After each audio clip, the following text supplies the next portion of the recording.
Thank you, everyone, and I'd like to thank the young people who organized this rally today. It seems it's been a while since we got together to express our solidarity with the people of Palestine, so it's really fitting that we're doing so today on Quds Day. Now, you'll have to forgive me because, is this too loud? Okay. I thought I was going to be about the third speaker and that a lot of things would be covered, but since everyone knows so much about the history of Palestine and the struggle of the Palestinian people, I want to focus a little bit on the role of the Canadian government and the whole question of international law and the use of the United Nations. Israel, as you know, was the creation of a handful of great powers following the Second World War.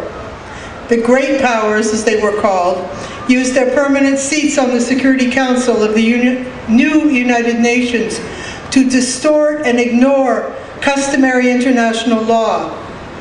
They used the Security Council to declare legal ethnic cleansing, the displacement of the Palestinian population through terror, the apartheid regime, and occupation. This was the use of the new United Nations against its own principles, the principles which came out of the Second World War and the spirit of the people never again, which made aggression the supreme international crime and upheld the rights of all nations, big or small, to their independence and self-determination. And to this day, imperialism carries on, neither permitting a just solution for the Palestinian people, nor desisting from its use of war and aggression to secure its global hegemony. But the Palestinian people have never accepted this as a fait accompli, and today we stand with them in demanding a free Palestine. We stand against occupation. Is this not consistent with international law? We stand against apartheid and for human rights, the rights which belong to all people by virtue of being human, and for the right of everyone to exercise these rights. The Palestinian people have a right to a homeland. Does not every refugee have a right to return to their homeland? Why would it be any different for the Palestinian people? A solution can be found once and only when the rights of the Palestinian people are recognized and upheld. So today, let us reaffirm our stand that all people, including the people of Palestine, have the right to self-determination, to their homeland, to self-determination. That we stand opposed to every occupation, to every act of aggression, to every act of intervention and war, to every attempt by Anglo-American imperialism, by Zionism and the old colonial powers to maintain their hegemony and threaten, bully, sanction, and punish all who oppose their dictate. Now, how does the Harper government, or shall we call it the Harper dictatorship, which claims it stands for freedom, democracy, and rights, view an event like our peaceful rally today? This is what the Harper government calls dangerous extremism. Hate speech, they say. So I ask you, who is the extremist and who stands for democracy? According to the Harper dictatorship, it is defending freedom, democracy, and rights. In the name of doing so, it supports Israeli war crimes, calling them self-defense. It attacked Afghanistan, invaded Libya, supported torture, upholds the use of security certificates to hold people for years without trial, having the right to face their accusers or even know the so-called evidence against them. Something you could say that they took a page from the Book of Israel, isn't it?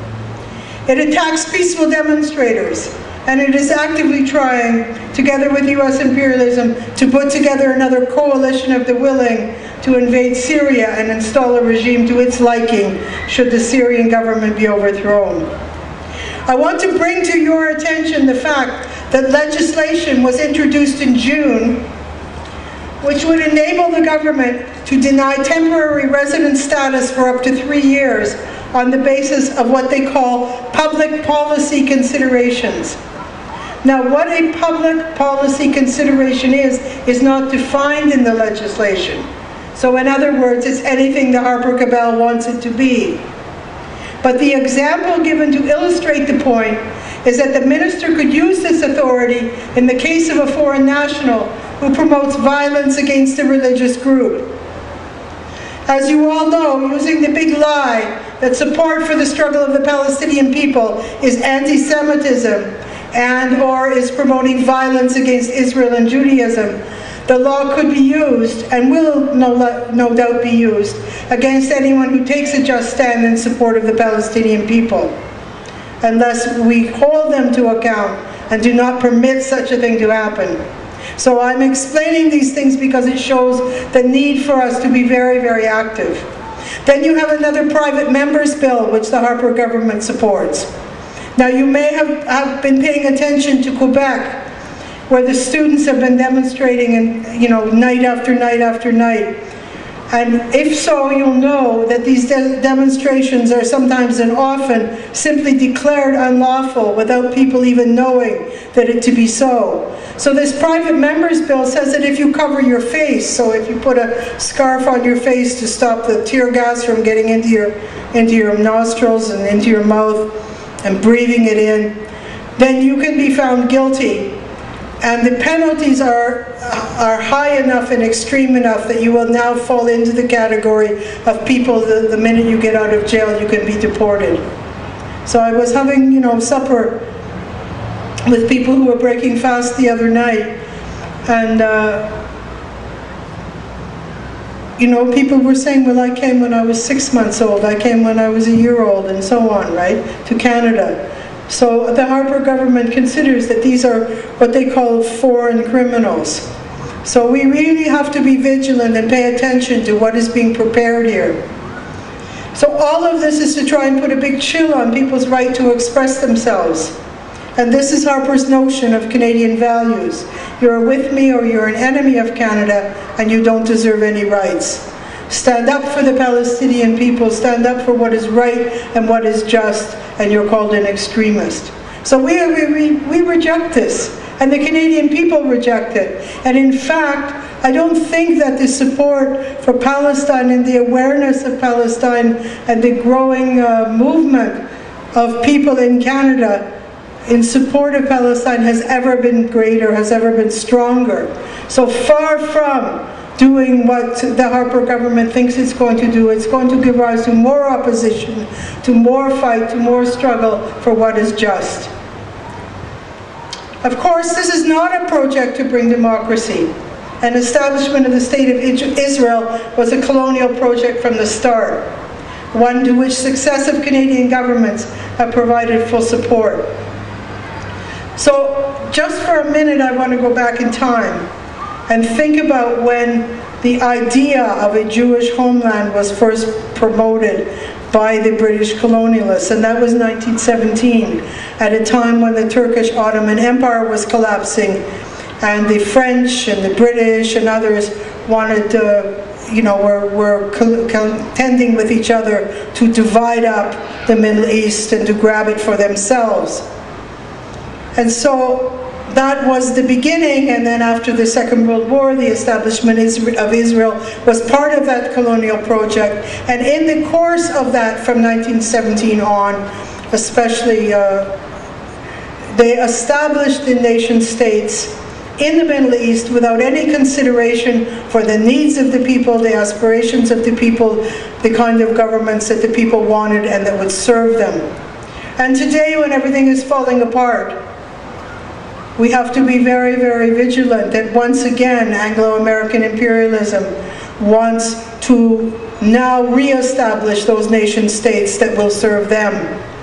And so the question of Palestine is very, very much tied up with the question of the project of Anglo-American imperialism to once again divide up the Middle East, to install the regimes which are favorable to them, and to attack anyone who doesn't submit to their dictate. It's a project which will not succeed. It's a project which will fail, but it requires us to be active.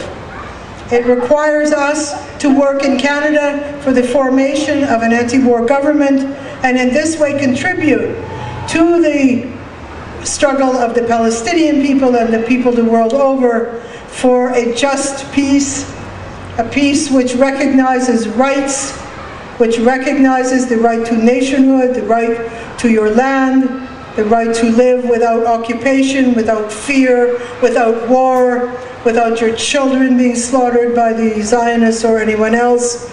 So we need to fight for that kind of a government which will be a factor for peace in the world, which will stand for the principles on which the UN was founded and today are being thrown into the mud, which will defend rights, self-determination, and oppose war and aggression, and stand for peaceful resolution of conflict.